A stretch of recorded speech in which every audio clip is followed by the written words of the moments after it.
সুপ্রিয় দর্শক মণ্ডলী, আজ আমরা এমন একটি জায়গায় উপস্থিত হয়েছি, একেবারে সম্পূর্ণ কিন্তু বিচিত্রময়ী। আপনাদেরকে এই জায়গার পূর্ণাঙ্গ বিষয়, পূর্ণাঙ্গ চিত্র সবই কিন্তু আপনাদেরকে দেখাবো। আপনারা কিন্তু জানেন যে আজকে কিন্তু আ জাতীয় আন্তর্জাতিক নারী দিবস।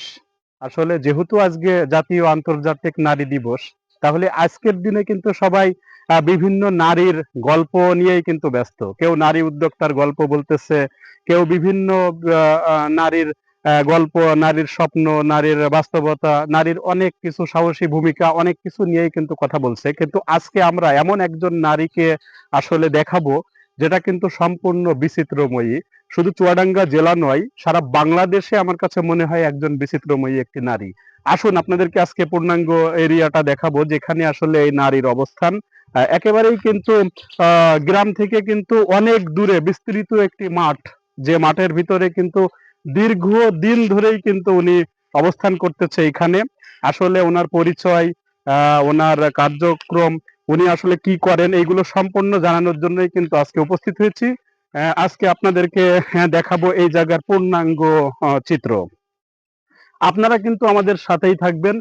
দেখুন আমার পাশে একটি বড় কিন্তু বটগাছ। গাছের নিচে কিন্তু বেশ বাঁধানো আছে। আপনারা দেখছেন যে এখানে কিন্তু নিচে মাটি দিয়ে বেশ সুন্দর করে সাজানো আছে। এটা কিন্তু হয়তো কোনো সাধনা বা ধর্মীয় কোনো কাজের জন্যই ওনারা ব্যবহার করেছেন হয়তো। এখানে কিন্তু প্রচুর পাতা পড়ে, পরিষ্কার করলে হয়তো এই জায়গাটা কিন্তু একটি সাধনার মতো একটি জায়গা। যেখানে আসলে গাছতলায় বসে আরকি সাধনা করা যায়। সেরকমই একটি বিষয় এখানে ফুটে উঠেছে। তো আমরা আপনাদেরকে এখন যাব আমাদের সেই মহীয়সী যে নারী, যে জায়গাটির নাম কিন্তু এখনো বলা হয়নি। এই জায়গাটির নাম হচ্ছে মুক্তাবন, এবং এইখানে যে নারী যিনি দীর্ঘ সময় ধরে অবস্থান করছে, ওনার নাম কিন্তু লাভলি সাহা। আমরা ওনার ওখানে যাব, ওনার সঙ্গে একটু পরিচিত হব। যেহেতু উনি একজন নারী, কিন্তু ওনার ছেলে নেই, মেয়ে নেই, সংসার নেই, কিন্তু দীর্ঘ সময় ধরেই কিন্তু উনি একটা মাত্র মহিলা, যার আশ্রম রয়েছে। আর বাংলাদেশে আর কোনো নারী আশ্রম আছে কিনা আমি জানি না, কিন্তু উনি কিন্তু সব পরিস্থিতি উপেক্ষা করে কিন্তু এই আশ্রমেই ওনার জীবন পার করতেছে।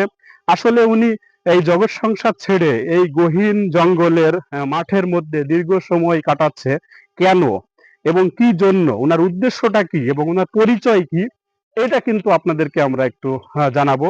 এই যে আমার পিছনে সামনে দেখেন যে ঘরগুলো করা, এগুলো কিন্তু ওনার থাকার জায়গা।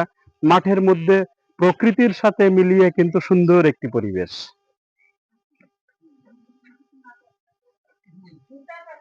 যা আসলে মনোমুগ্ধকর একটি পরিবেশ, যেখানে আসলে মাটির সবকিছু হইলেও এত সুন্দর পরিপাটি এবং পরিষ্কার পরিচ্ছন্ন, যেটা কিন্তু সম্পূর্ণই ভিন্নতা বহন করে আসে।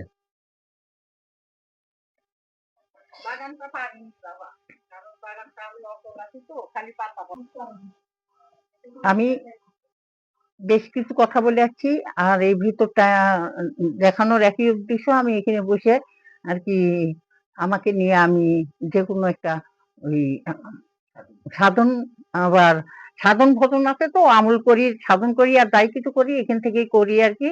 এগুলা আসন হলো তাই আমরা তিনটা জিনিস নিয়ে মানুষকে তদন্ত করি, যে বিষয়গুলো হলো জানার জন্য আর কি। এগুলো আধ্যাত্মিক জগতে কি কি পাওয়া যাবে না যাবে সেই জন্য আমি সন্ধ্যা থেকে ওই সারা রাত পর্যন্ত আর কি এটা নিয়ে আমি আমাকে খুঁজে বেড়াই। আর এই উদ্দেশ্য আমাদের হলো তাই, এটা আমি মানব ধর্ম করি এবং মানুষের মাঝ থেকেই আমরা সৃষ্টি, এই মানুষের ভিতরে থেকেই আমরা বেঁচে থাকতে পারি। তাহলে মানুষ খুঁজতে গেলে আমার তো সবাই নারী মনে করে যে আমি একজন নারী। তবে আমি একজন নারী হলেও ভিন্ন রূপে থাকি আর কি, আলাদা থাকি সম্পূর্ণরূপে গোটা একটা মাঠের ভিতরে। আর আমি আমার যা কাজকর্ম করার দরকার আমি নিজের তরফ থেকেই এটা আমি নিজেকে গবেষণা করি। এই হলো আমার উদ্দেশ্য। হ্যাঁ, দর্শক আপনারা কিন্তু ওনার অনেক কথাই শুনেছেন। একদমই ভিন্ন ধর্মীয় অনেক কথা। আসলে যেগুলো সাধারণ মানুষের হয়তো বোধগম্য নাও হইতে পারে। তবে আসলে বর্তমান সিচুয়েশন অনুসারে কিন্তু উনি অন্যের থেকে কিন্তু সম্পূর্ণ আলাদা, এবং নারী হিসাবে কিন্তু উনি একদমই ভিন্নধর্মী একজন মানুষ। তো আপনাদের যদি ওনার কথা ভালো লাগে, আপনাদের ওনার সবকিছু যদি ভালো লাগে, ওনার দরবার শরীফে আপনারা আসবেন, দেখে যাবেন যে আসলে উনি কোথায় অবস্থান করেন। আর এই জায়গাটির নাম হচ্ছে চুয়াডাঙ্গার আলমডাঙ্গা উপজেলার ঘোলদাড়ি নামক একটি স্থান। এই ঘোলদাড়ি থেকে যদি আপনারা কারো কাছে জানতে চান যে লাভলি শাহর ওখানে যাব, জায়গাটির নাম কিন্তু মুক্তাবন।